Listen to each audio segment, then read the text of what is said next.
안녕하십니까. 이번 시간에는 어, 우리가 믿음의 자유라는 것을 왜 인정할 수밖에 없는지 생각해 보겠습니다. 우리가 윤회라는 것을 생각할 때 그것을 믿지 않을 자유는 누구에게나 있습니다. 근데 이제 그것을 믿는 사람은 믿을 수밖에 없는 이유를 또 가지고 있는 것이죠. 그렇기 때문에 윤회라는 그것으로 논란을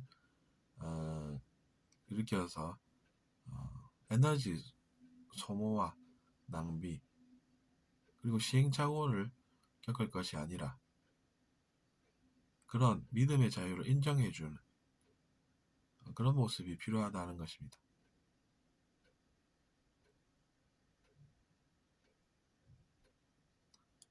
사상의 자유도 마찬가지죠. 근데 이제 문제가 되는 것이 그런 자유를 인정하지 않는 그런 모습이 되는 것입니다.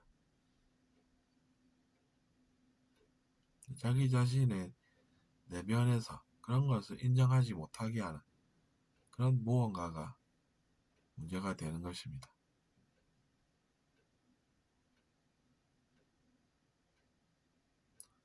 그러니까 우리는 윤회라는 것도 그렇게 느꼈다라고 하면 그렇게 느꼈구나 이렇게 생각할 수 있는 것이지 그것은 틀렸다라고 이야기하는 순간 그 사람의 집착을 우리는 느끼게 된다는 것입니다.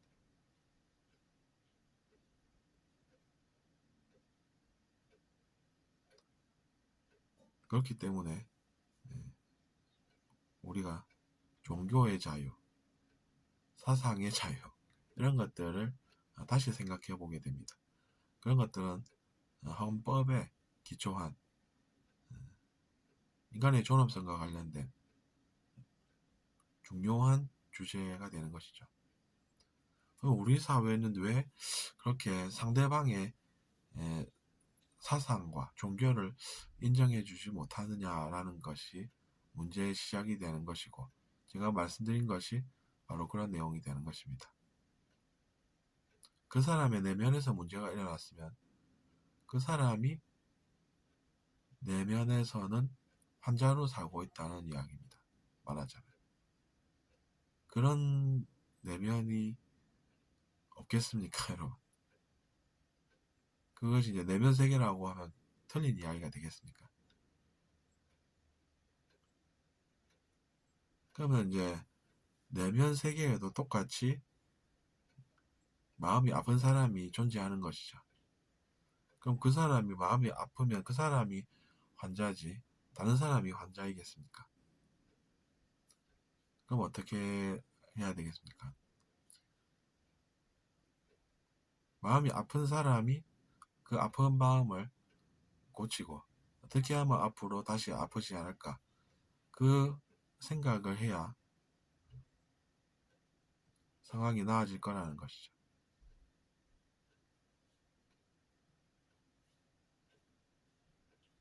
그렇기 때문에 그런 것들을 우리가 성숙해지는 기회로 받아들일 필요가 있다는 것입니다.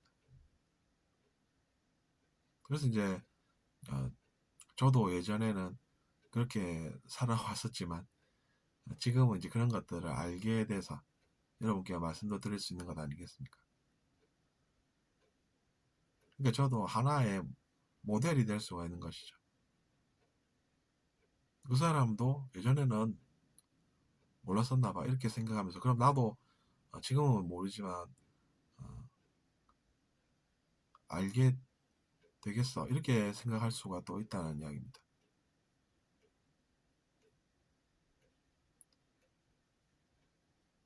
그렇기 때문에 뭐 저는 뭐 다른 존재고 뭐 이렇게 생각할 필요도 이유도 없는 것입니다.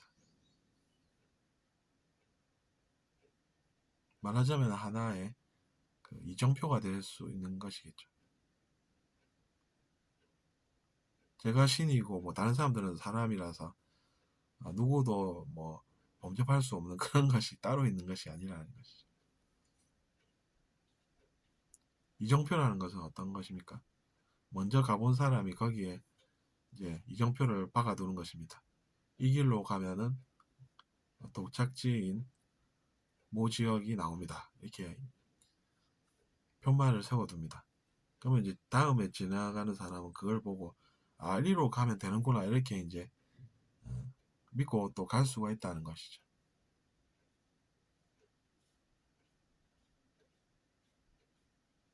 그렇기 때문에 여러분도 물론 서양에서 들어온 제도긴 하지만 그것들을 자존심으로 우리가 이겨보겠다라는 것이 아니라 내면의 성숙의 기회로 잘 삼으셔서 성장들 하시고 그렇게 해서 나중에 알게 되신 것들을 또 세상에 전해드리는 그런 기회를 하시기를 바라면서 이번 시간을 마치겠습니다. 들어주셔서 감사하고 잘 들으셨다면 구독 부탁드리겠습니다.